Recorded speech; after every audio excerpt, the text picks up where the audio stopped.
Basta, io vado allegramente, sono più felice di un grande presidente, e quando mi trovo in mezzo a quei bambini mi sento più grande di Puccini.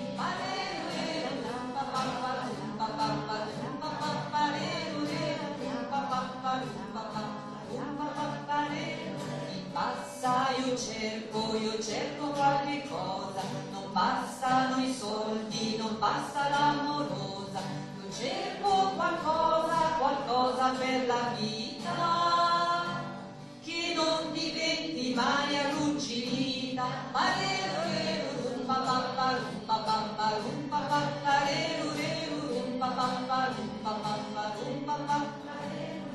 Passa, io trovo un cuore nuovo, e allora verso gli altri leggero spicco il volo. La mia giornata è tutta una gran festa, spalanco sempre più la mia finestra.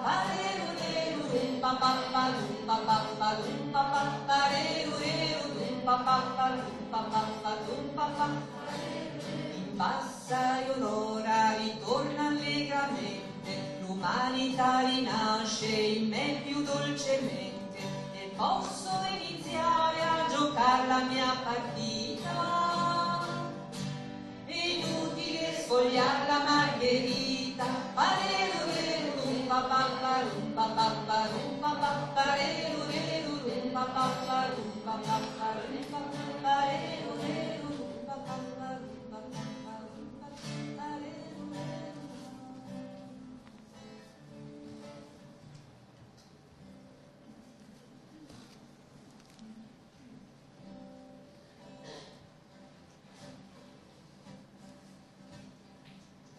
So feliz, Señor, porque tú vas conmigo.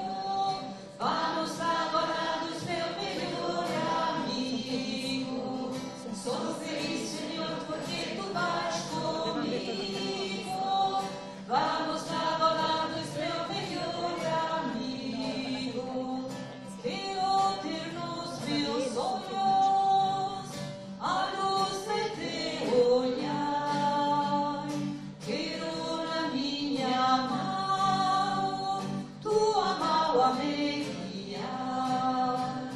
Sono feliz, Señor, porque tú vas conmigo. Vamos a volar, es mi mejor amigo. Sono feliz, Señor, porque tú vas conmigo. Vamos a volar, es mi mejor amigo. Como brilla no céu o sol de cada día, quiero brillar meus lábios con sorrisos de alegría. Soy feliz, Señor, porque tú vas conmigo. Vamos adorados, meu melhor amigo. Soy feliz, Señor, porque tú vas conmigo. Vamos adorados, meu melhor amigo.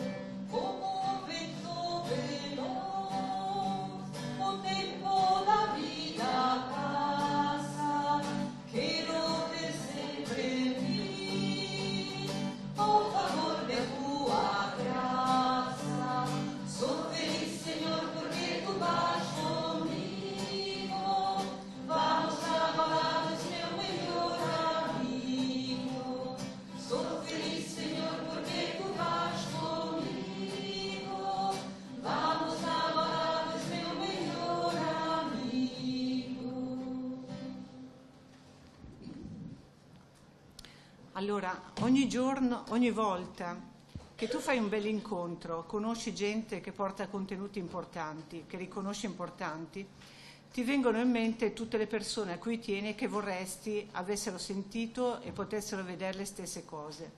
Questa è un'esperienza che a me capita spesso, ad esempio, non so, vado al meeting a Rimini, incontro, sento delle cose che mi fanno venire in mente tutti quelli che ho lasciato dove lavoro, dove vivo. Vorrei che tutti potessero sentirlo. Quindi la genesi di questo incontro è stata proprio questa. Quando all'interno dei progetti che AVSI quest'anno promuove nella campagna delle tende, ho visto che era presente anche un progetto delle suorine di voi, ho desiderato tantissimo potervi invitare. Questo per tanti motivi, per un motivo mio professionale, personale, per un motivo anche personale, e per quello che conosco delle persone che vivono intorno a me, per tutti quelli che sono impegnati nella loro vita, sia nella vita personale con un'accoglienza familiare, sia per chi fa il portofranco, quindi un aiuto allo studio, sia per tante persone che fanno un gesto di caritativa consegnando i pacchi alimentari alle famiglie, ma proprio per tutti, per la vita quotidiana, per l'esempio di vita quotidiana che voi date.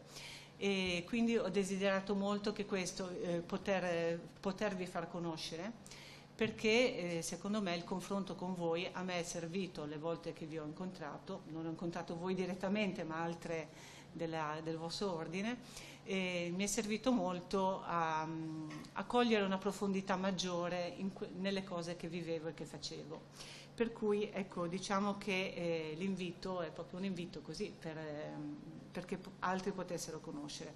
E quindi molto semplicemente vi faccio 3 domande. Chi siete? In che cosa consiste questo progetto che si chiama La Casa Allargata e che viene promosso da AVSI quest'anno?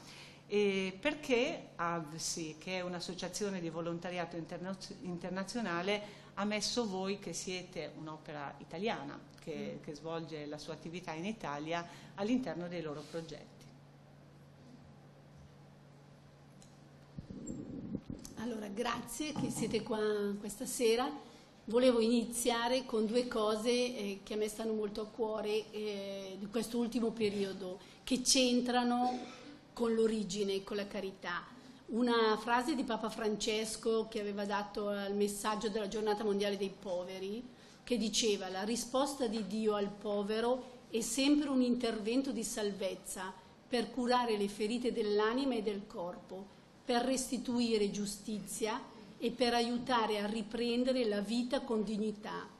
La risposta di Dio è anche un appello affinché chiunque crede in Lui possa fare altrettanto nei limiti dell'umano.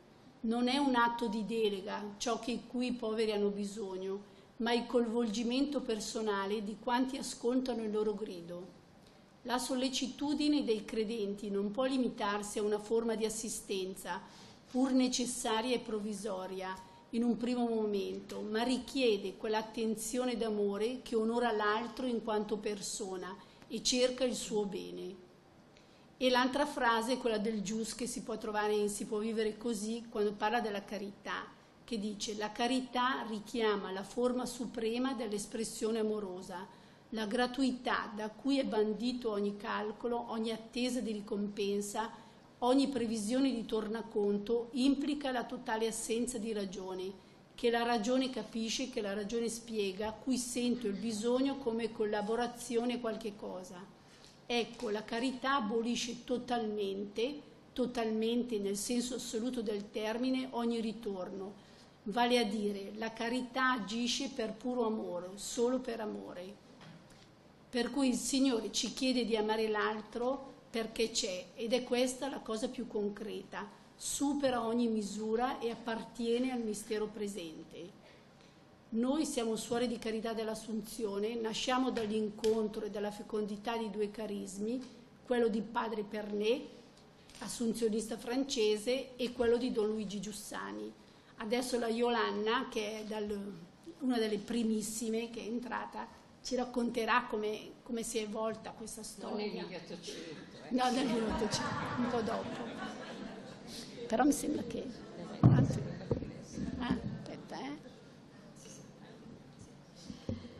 No, io ma intanto vi ringrazio, perché questo fatto di venire a raccontarmi e a raccontarci è innanzitutto una grazia per me, perché è sempre l'occasione di riscoprire questa preferenza che il Signore ha avuto sulla mia vita, questa preferenza che è iniziata col battesimo certamente, ma che si è espressa nella vocazione e in questa storia veramente eccezionale e miracolosa che è la storia delle Suore di Carità dell'Assunzione. Perché dico questo? Perché è una cosa che a me stupisce ogni giorno. Noi siamo nate nel 1860 da padre Pernè, che è un assunzionista francese che aveva visto il bisogno che c'era in quel tempo nelle famiglie.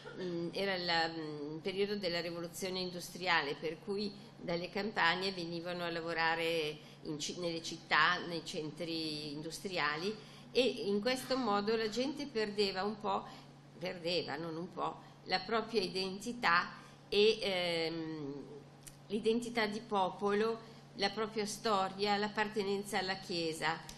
E padre Pernè ha avuto un incontro con una mamma. Lui portava i ragazzi del suo collegio a Nîmes in caritativa, no? Questo nel 1800, tutte le domeniche presso queste famiglie povere, diciamo così, no? Faceva giocare i bambini, eccetera. Si è accorto dell'assenza prolungata di un ragazzino, allora ha voluto andare a capire perché e si è recato a casa di questa famiglia e si è accorto che il bambino non veniva più perché la mamma era malata e il papà lavorava, c'erano i fratellini e quindi lui si doveva occupare di tutto. È lì che è stata la scintilla, no? Per cui il pensiero del bisogno di una presenza femminile consacrata accanto al bisogno della famiglia ha cominciato a nascere in lui, finché dopo periodi così prolungati è iniziato quest'opera ed le cose iniziano sempre per incontri, no? Non è che uno si mette in testa una cosa poi la fa. Ha incontrato delle ragazze che erano infermiere e che avevano chiesto a lui un aiuto e lui ha detto va bene, ma cominciamo, siete disposte a lavorare gratuitamente nelle famiglie? E così ha cominciato piano piano questa storia finché questa amicizia con alcune di loro e poi dopo aver incontrato Madre Maria è iniziata proprio come storia di congregazione, cioè di persone radunate insieme per uno scopo. Lo scopo era proprio, attraverso il lavoro di condivisione del bisogno a domicilio, di ricostruire il popolo e rifare così un popolo a Dio, la Chiesa. Infatti la cosa che ha sorpreso subito questa particolare vocazione, pensate siamo nel 1860, nessuno va a domicilio, solo le suore di San Vincenzo, ma andavano a due nelle case portando magari dei pacchi, un'opera per carità buonissima, ma nessuno andava da solo, soprattutto una donna da sola in una casa per fare le faccende domestiche, no? Questa cosa ha sorpreso tantissimo. Qualcuno appunto ha detto ma questo prete è pazzo, mandare delle donne da sole in questi quartieri, no? Queste robe qua. E invece è stato proprio questa modalità, quella attraverso cui la Chiesa è rifiorita, no? Perché andavamo a casa, e andiamo tuttora, a casa di persone che non avevano più come riferimento la Chiesa, non sapevano più di chi erano, a chi appartenevano, e attraverso una presenza quotidiana di condivisione concreta, non con le parole, no?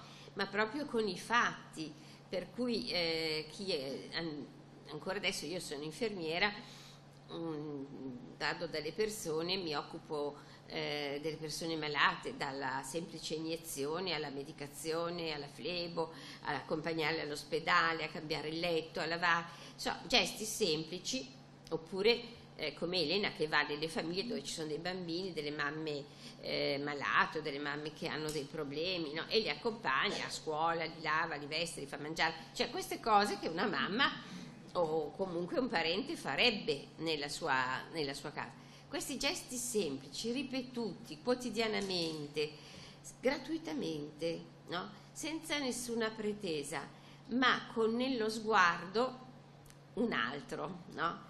Per cui sì, infatti Padre Pianeri ci diceva: ma voi non dovete pensarvi infermiere, non siete delle semplici infermiere, voi siete lì per il regno di Dio, per rifare il regno di Dio, perché questa povera gente nel senso che povera perché non conosceva il senso della sua vita, attraverso la vostra presenza possa incontrare la tenerezza del Signore, no?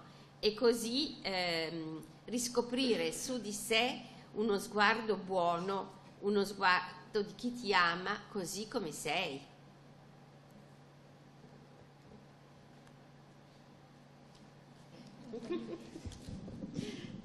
No, vabbè, adesso vado. No, ti volevo dire come mai l'AFSI ha scelto anche il nostro progetto, non lo so. Io penso che dal titolo è Sotto lo stesso cielo, per cui la carità vicina e lontana, mi viene da dire così, capito? Sotto, cioè, almeno io non lo so, magari qualcun altro lo sapeva, ma cioè non lo so perché ha scelto noi, ma penso che volevano un'opera in cui fosse visibile anche qua da noi, no? Questo bisogno che c'è, hai capito? Infatti noi nel progetto, appunto, la casa allargata, l'abbiamo chiamata così proprio perché noi mettiamo a disposizione le nostre case, accogliamo i bambini, tantissimi ragazzi, e questi ragazzi hanno tantissimi bisogni di fare le terapie, di tantissime cose, per cui questo è un aiuto grande, capito? Io volevo, non so, dire, dopo vai avanti ancora, della mia esperienza, no? Dell'incontro con le fragilità, con la povertà, è sempre stato un partire da un positivo, che è una categoria di metodo, cioè guardare la circostanza nella famiglia in cui vai, qualunque essi sia, come positiva, cioè come possibilità di costruzione, cioè l'adesione alla circostanza che è l'unica cosa che può rendere creativi, perché tu vedi quello che c'è. A me viene tantissimo in mente la frase di San Paolo che dice: la carità tutto crede, tutto spera, tutto supporta. È la descrizione della positività come metodo, perché vuol dire che siccome la circostanza è di Dio, tutto è possibile. Per cui nel nostro lavoro all'interno delle famiglie, cioè è tutto un evento, perché tu vai in una famiglia e cioè tutte le mattine e succede qualcosa, no? Cioè è lì la creatività che ti rende possibile il lavoro. Cioè, e questo non vuol dire che uno non ha un giudizio o non ha delle categorie. Cioè, se tu vai in una famiglia, cioè per l'esperienza, uno va in una famiglia che c'è una mamma che è etilista oppure un papà drogato, dopo un po' tu capisci che quello è così, no? Però attraverso, magari anche loro, costruisci, magari attraverso i figli, attraverso qualcos'altro, no? Quello non diventa più un problema. Eppure entrando nelle famiglie, per noi un'altra cosa che è molto sacro è l'intimità e la discrezione e il silenzio. Se manca questo atteggiamento, la famiglia non ti vuole, si difende da te come con estranei. Questa carità, questa condivisione del bisogno, prima della pretesa di saperlo risolvere in qualche modo, la vita di una famiglia innanzitutto va condivisa, va portata insieme.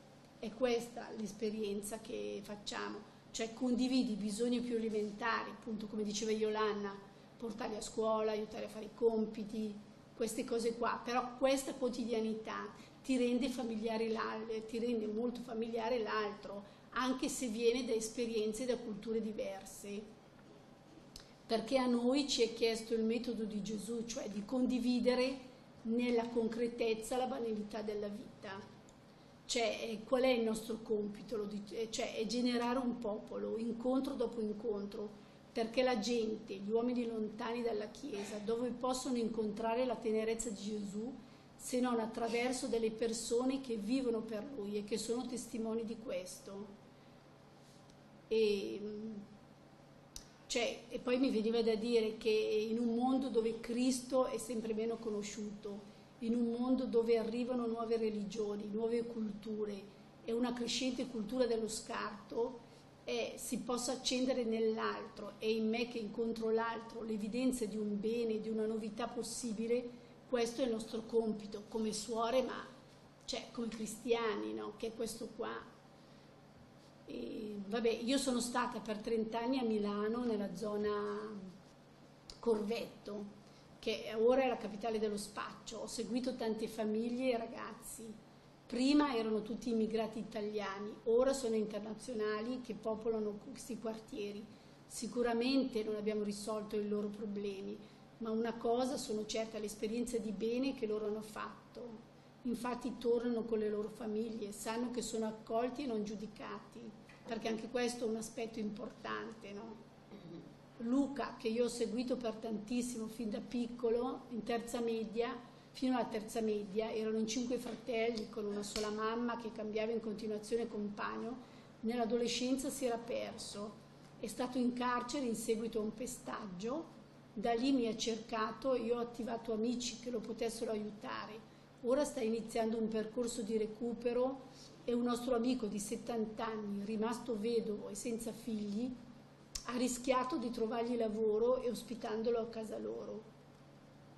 Oppure creare luoghi, casa allargata, dove i ragazzini possono essere aiutati, sia nel fare i compiti, sia nel fargli proposte alternative di un luogo dove uno possa fare esperienza di un bene e di un positivo che c'è.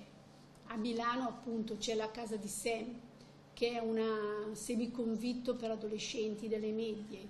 Sul muro della casa c'è un bellissimo post.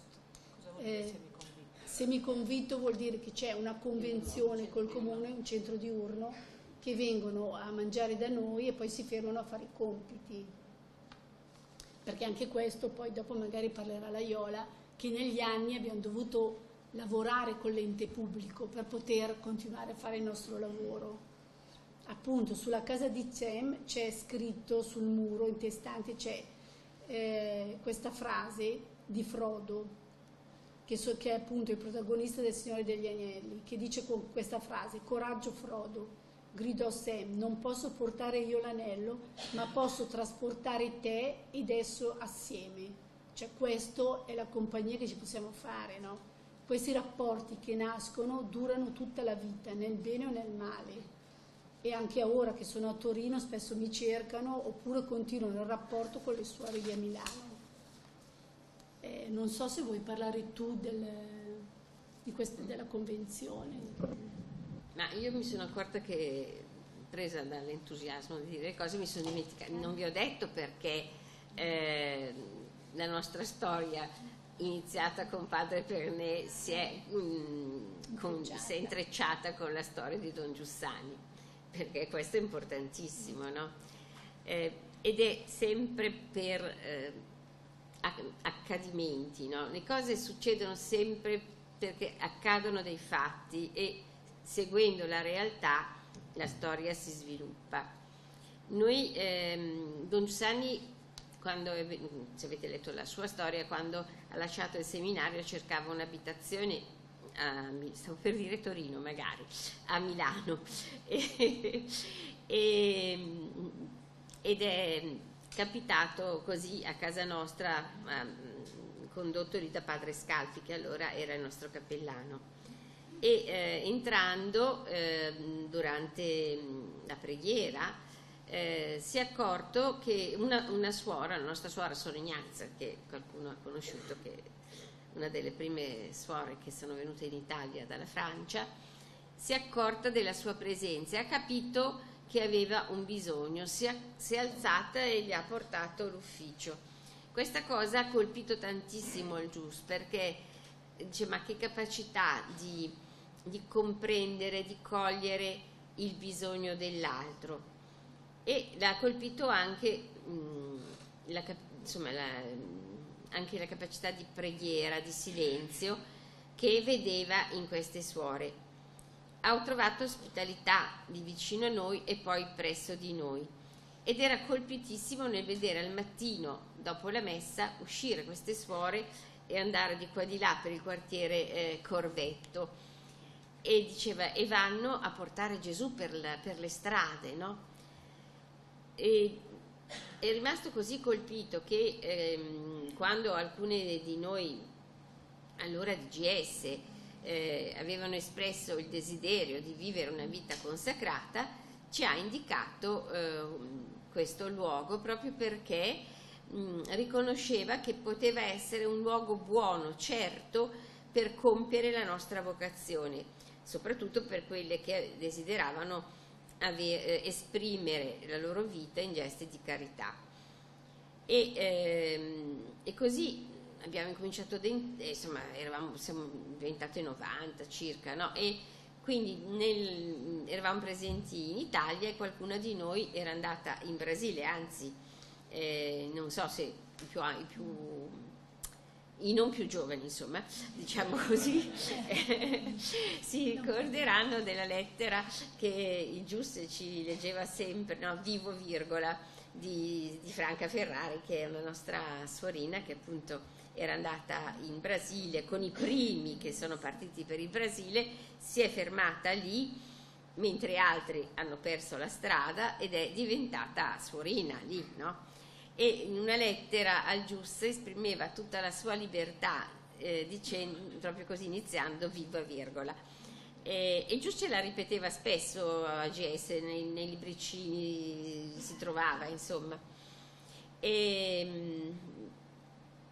Ho perso il filo.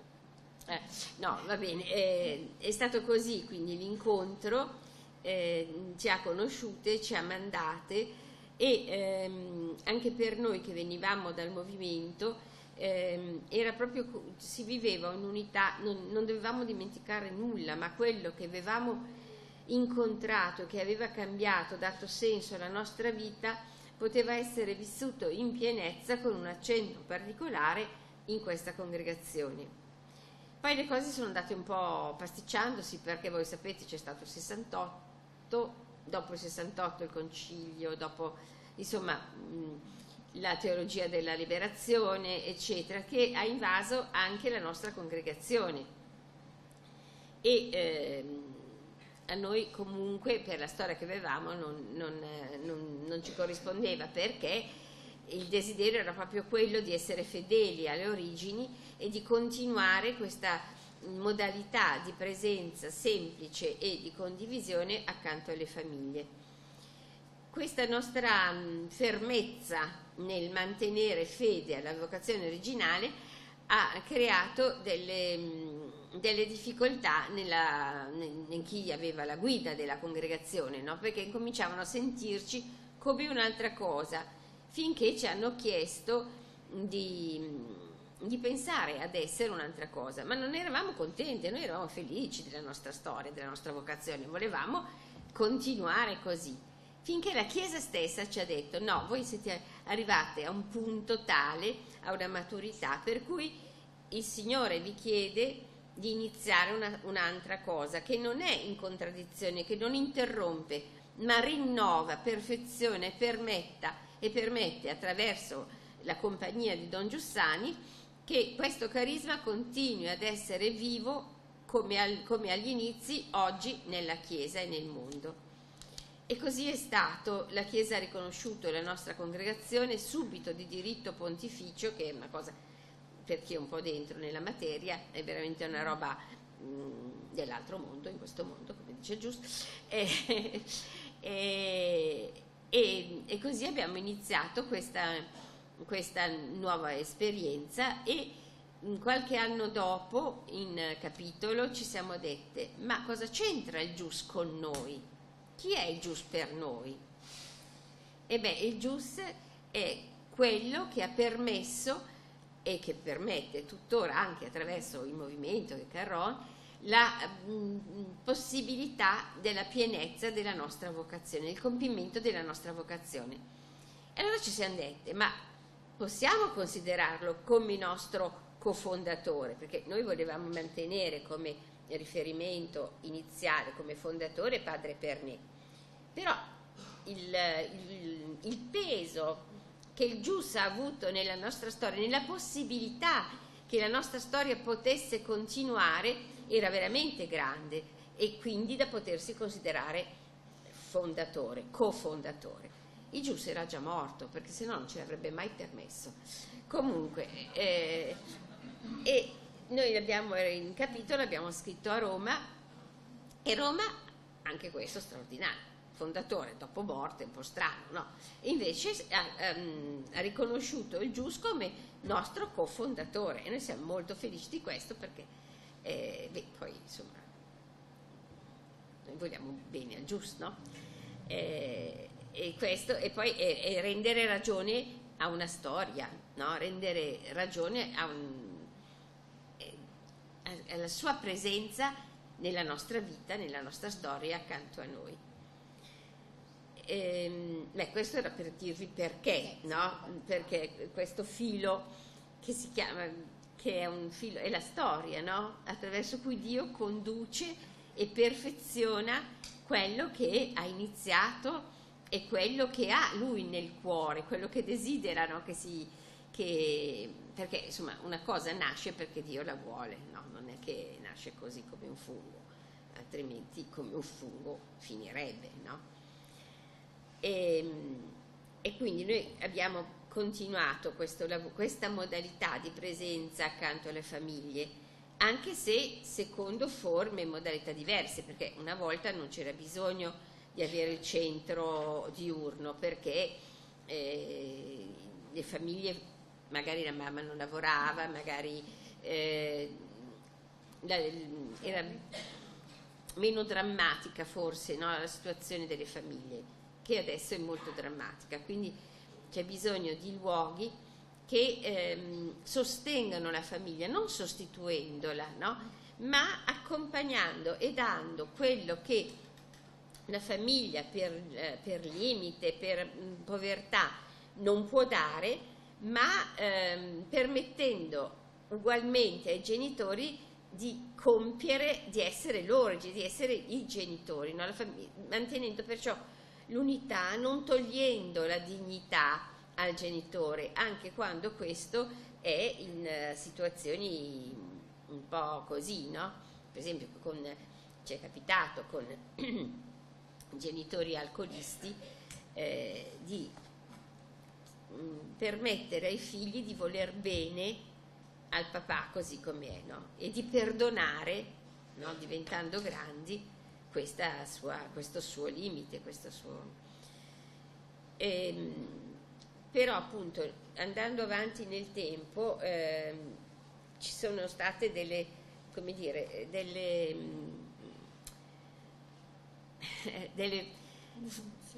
come dire, insomma la storia, una volta eravamo liberi, no?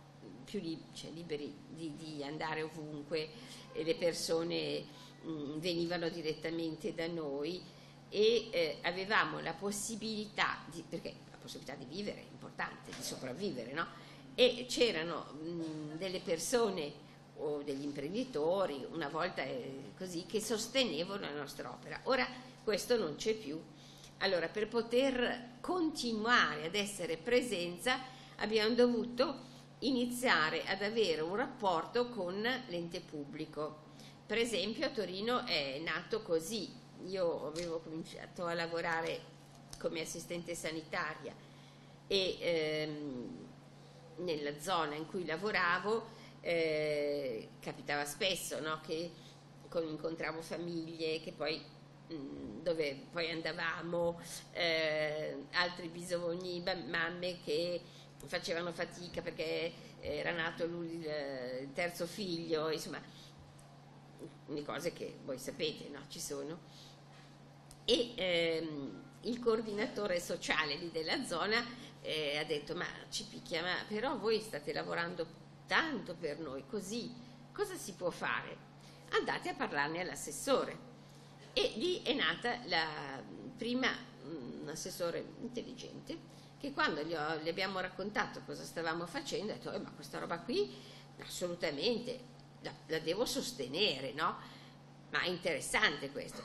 Lui non si parlava ancora di principio di sussidiarietà, però lui l'aveva applicata, no? Cosa che poi nei tempi dopo è venuto tutto questo è venuto molto meno, e per sopravvivere, per poter vivere ed essere presenza e mantenere un rapporto con l'ente pubblico, abbiamo costituito delle cooperative o delle associazioni che sostengono e rendono più organico la nostra presenza, ci permettono anche di assumere delle persone che condividono con noi il lavoro e la modalità di presenza nelle famiglie.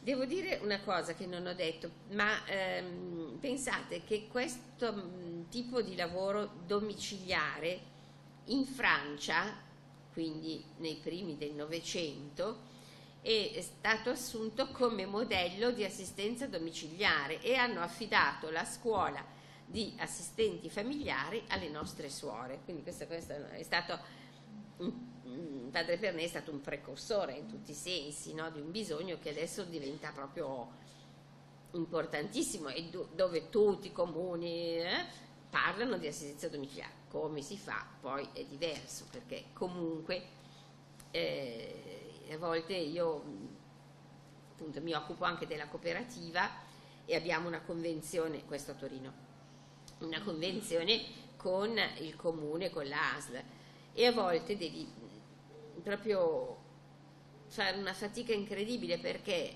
chi è ente pubblico, l'assistente sociale o l'assistente sanitaria, entrando nelle case ha la pretesa di dire: devi fare così, così, così. E io dico sì, poi siccome poi il progetto resta nelle mie mani, quando andate via, poi quando vanno via ci parliamo, no?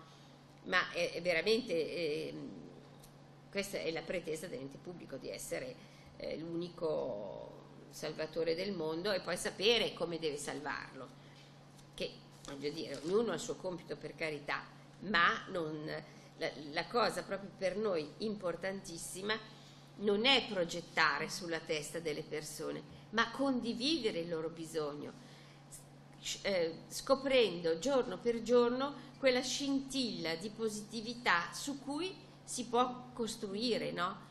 E magari nella famiglia anche la persona con cui inizi a lavorare, perché magari è una famiglia disastrata, ma da una parte bisogna cominciare, no? Puoi far tutto. Allora vai a scoprire la persona con cui puoi, no, costruire qualcosa, e da lì inizia il lavoro.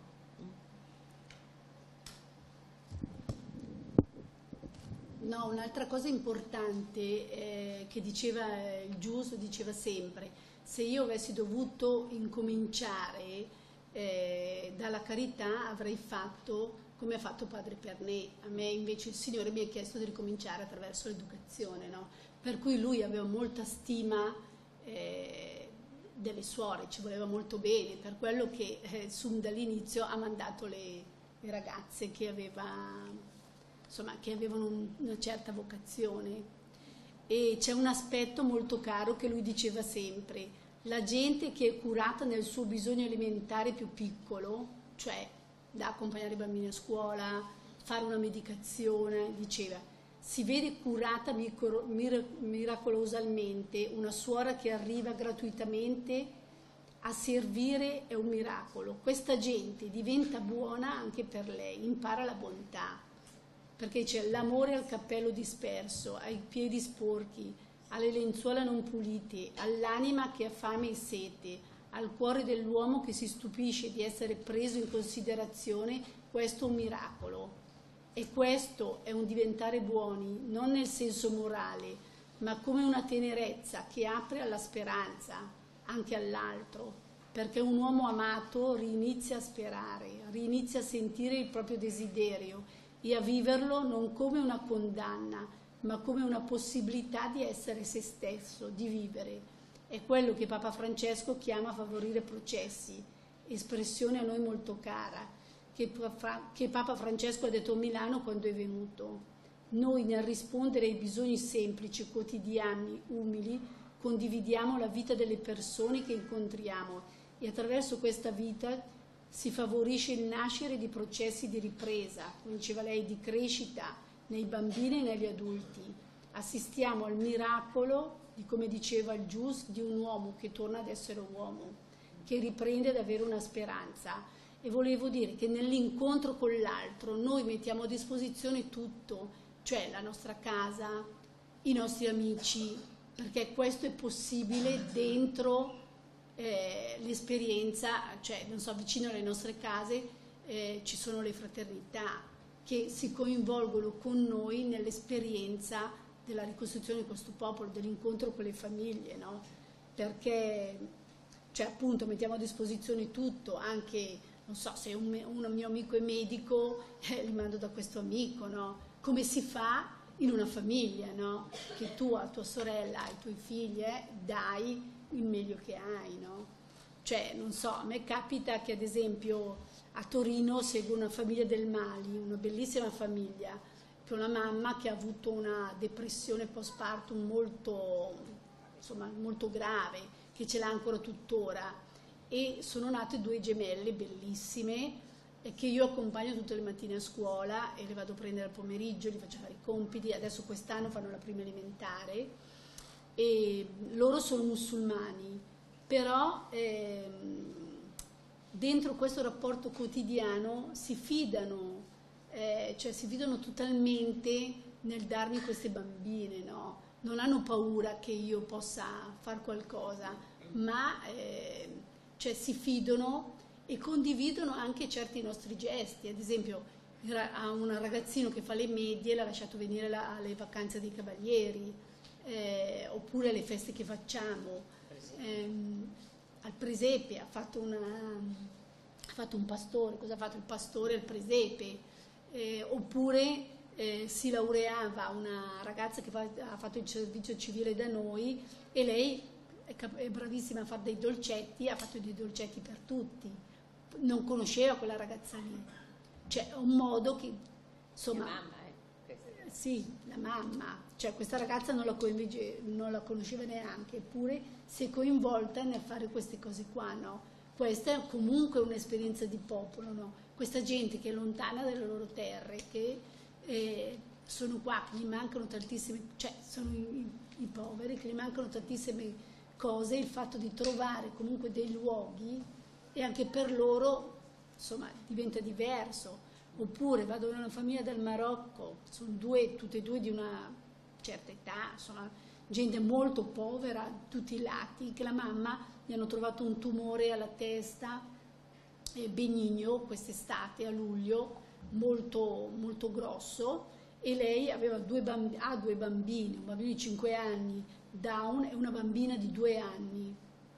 Per cui io ho iniziato ad andare a ottobre, quando lei è tornata dall'ospedale, proprio per permettergli di continuare a fare la mamma, di potersi curare, e io l'ho aiutata nell'inserimento della piccolina al nido, perché non andava al nido, siccome lei non lavorava, non era iscritta neanche al nido, per cui a fare tutte queste cose che uno dice, vabbè, insomma, però sono delle cose semplici che tu, da che cosa sono partite dentro lì?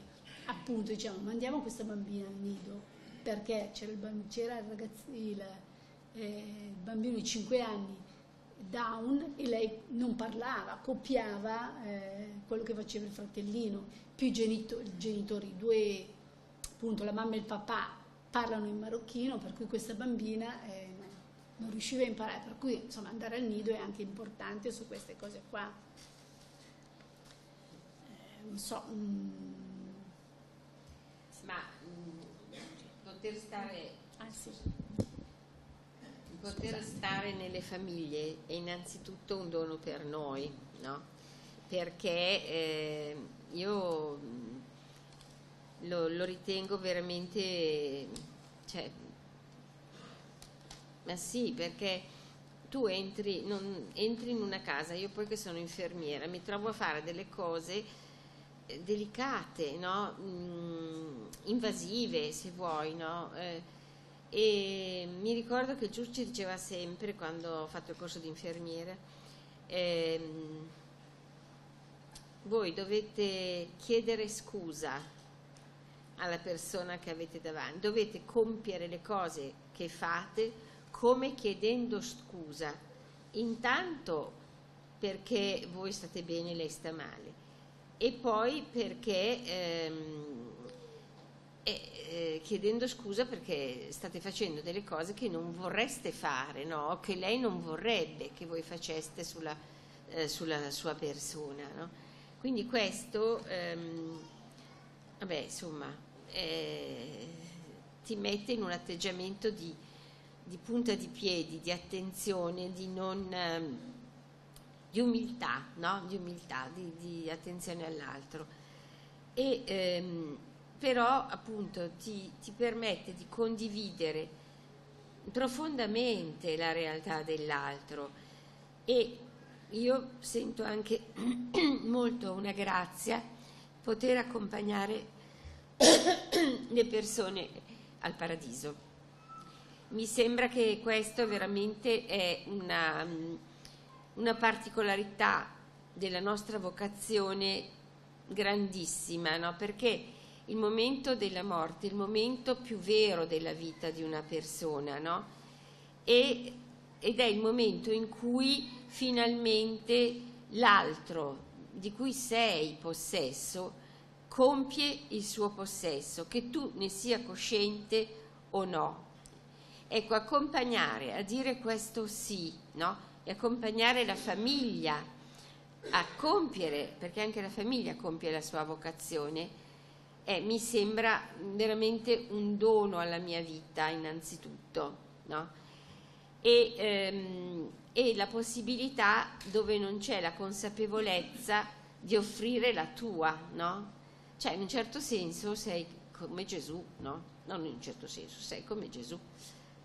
Offri, no? Insieme a Lui per loro, no? E questo è un grande dono.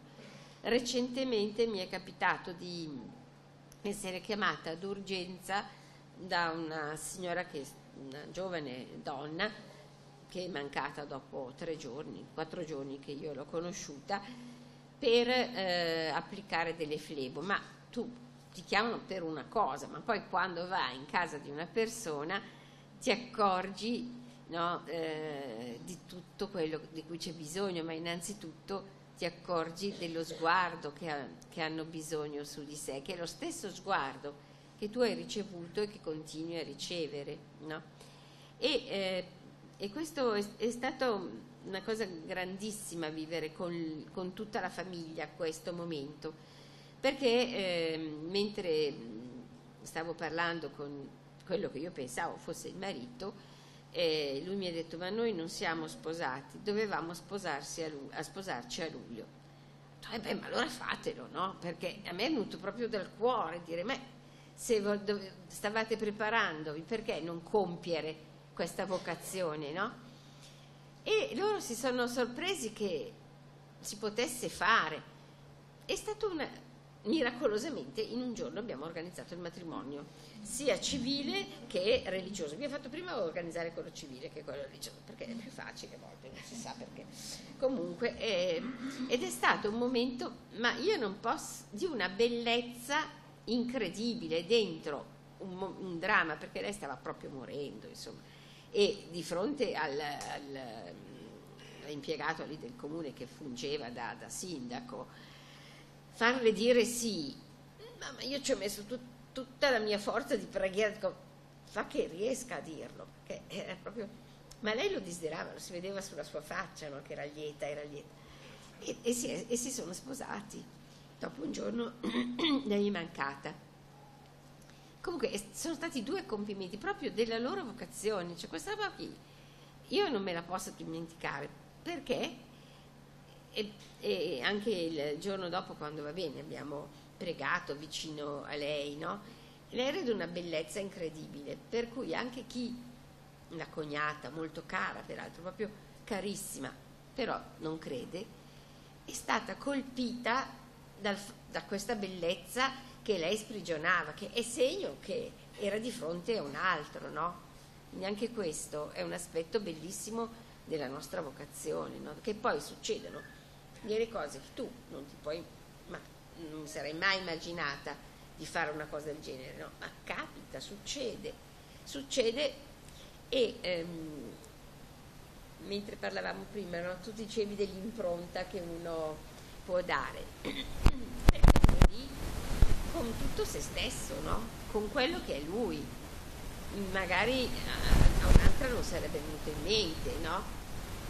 Ma sei chiamato tu in prima persona, come sei, come Dio ti ha fatto, ti ha chiamato per questo compito, con quel che tu sei, come tu sei, a giocarti in quella situazione, ma sempre con negli occhi un altro, no? Quest'altro a cui noi apparteniamo e che rende la nostra compagnia una.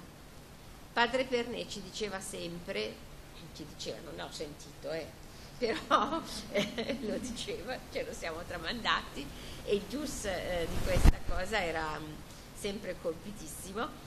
Diceva: voi dovete vivere con lui come con qualcuno che amate, come con qualcuno che si ama. E chi ha fatto l'esperienza dell'innamoramento, penso tutti, quando uno è innamorato è vero che va in giro con negli occhi quella persona lì, no? E fa tutte le cose avendo negli occhi quella persona lì, no? E questo ci è stato chiesto, no? Perché il rapporto con lui che ci ama, è lui che ci ama, no? Possa essere concreto, reale, no? Non una cosa astratta o pietistica, no? Ma così concreto che mi fa amare come lui le persone che incontro e che ho davanti, no? Questo con tutti i limiti, per carità, no? Perché poi i peccati sono tantissimi ogni giorno, ma questa è la tensione, questo è quello a cui siamo chiamati, e questo è bellissimo, perché toglie ogni, come dire, il fare, no? Toglie l'ansia del fare, toglie il fare, no? Perché sei lì per amare, no? Sei lì guardando uno che ami, no? E questo cambia tutto. No, io volevo dire solo un'ultima cosa, che non è che noi facciamo i miracoli nelle famiglie, perché tante volte le situazioni rimangono tali, cioè magari uno non riesce a fare niente, perché comunque, cioè, bisogna permettere a Dio di essere a Dio, non è che risolviamo noi tutti i problemi, questo è fondamentale. Però che magari tu vai da un ragazzino che non andava a scuola e incomincia ad andare a scuola, oppure che non studiava, inizia a studiare e prende 6,5, beh, questi sono i piccoli miracoli a cui siamo chiamati a guardare, no? Racconta quello che ti ha detto, ma lui non aveva te, Adriano. Ah, adesso stavo studiando con un ragazzino e mi è arrivata la telefonata che, non so, stavo parlando di un altro ragazzino di Milano che ha combinato un guaio ed era finito male. Allora lui sente la telefonata e dice, e ero tutto preoccupato, e dice, ma gli ho detto sì, era un ragazzino che conoscevo, non volevo entrare nei particolari, che è finito un po' male. E lui dice, perché lui non aveva te, e invece era proprio il contrario, io l'avevo avuto ed era finito male. Però mi ha impressionato, perché lui ha detto, lui non aveva te, per cui, come dire, gli è andata male. Invece mi aveva avuto e gli era andata male ugualmente. Non so. Cioè, facciamo vedere un video che è una testimonianza di un ragazzo che abbiamo che io ho amato molto, che tutta la sua famiglia ho amato molto. Chi c'è qua qualcuno lo sa.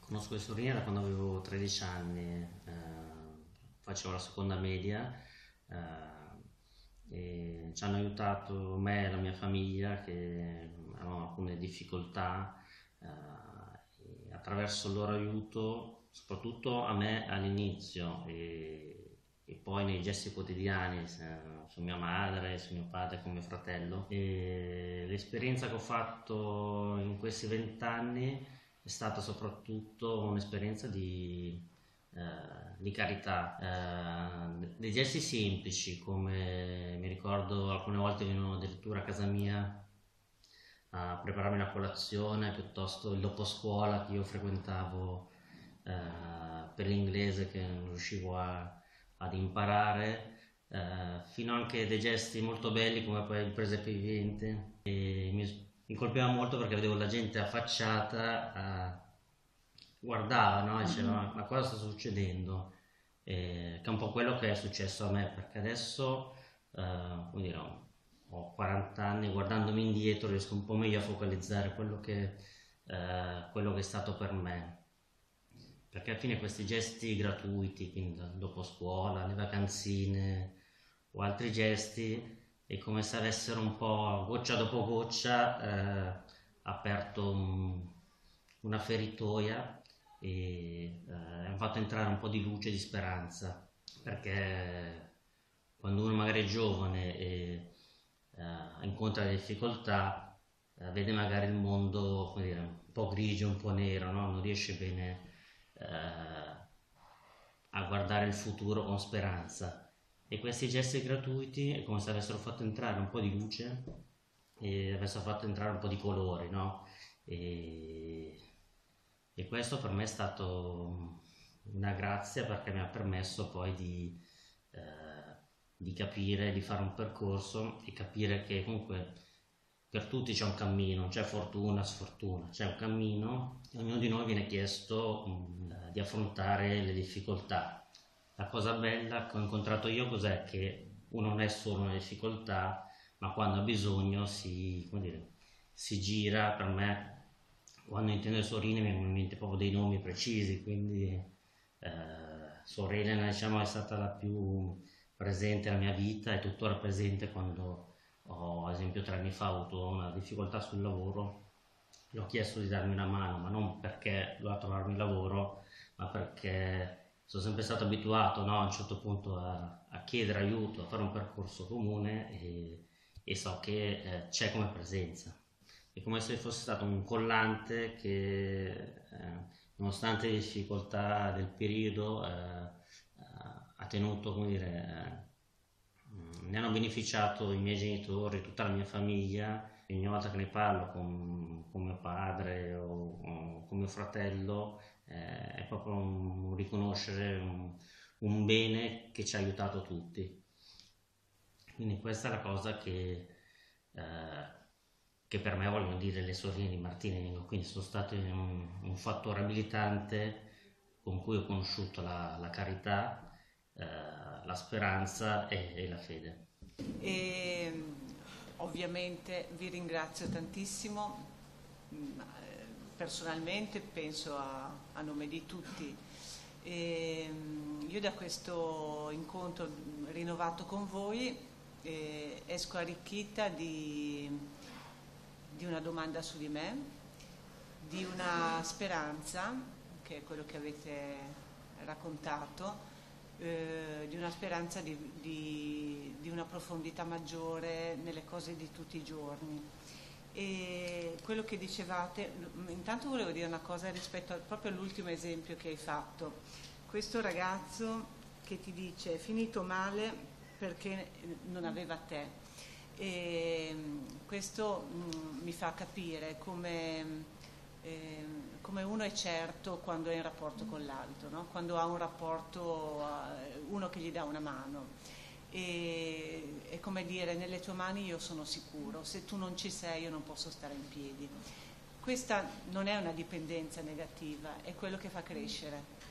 Ed è una cosa talmente minimale talvolta, è fatta di piccoli gesti, di piccoli momenti, è fatta del momento in cui ci sei tu, no?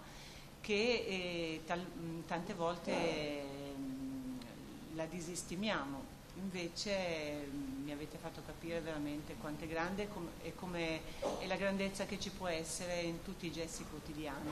Allora, a questo proposito mi veniva in mente, cioè già prima, pensando a voi, una frase che abbiamo letto nel libro Perché la Chiesa, che dice: non esiste per la tradizione della Chiesa pensiero per quanto segreto, gesto per quanto insignificante, azione per quanto nascosta, che non sia un gesto responsabile per l'universo, un gesto di valore eterno. Ecco, perché questo che dicevate della speranza che si riaccende, no? Nelle persone che visitate, ma proprio nel rapporto che state vivendo, perché dicevate un dono anche per me. Ecco, questa è una cosa che accade in un gesto anche che non vede nessun altro se non all'interno di quella casa in cui entrate in punta di piedi. No? L'altra cosa che mi ha molto colpito di quello che dicevate e che secondo me è proprio un valore per tutti noi è questo far tornare popolo persone diventate non popolo perché sole o senza radici. Questa è una frase che ho trovato alla fine di un libro che è stato scritto su di voi e che mi sembra veramente proprio il valore di qualsiasi gesto quotidiano che possiamo fare se vissuto con questa coscienza, no? Con questa coscienza dell'impronta che uno dà, che uno può dare nel momento in cui c'è, quando c'è, se si ha negli occhi l'amore della sua vita. No? Quindi vi volevo ringraziare a nome di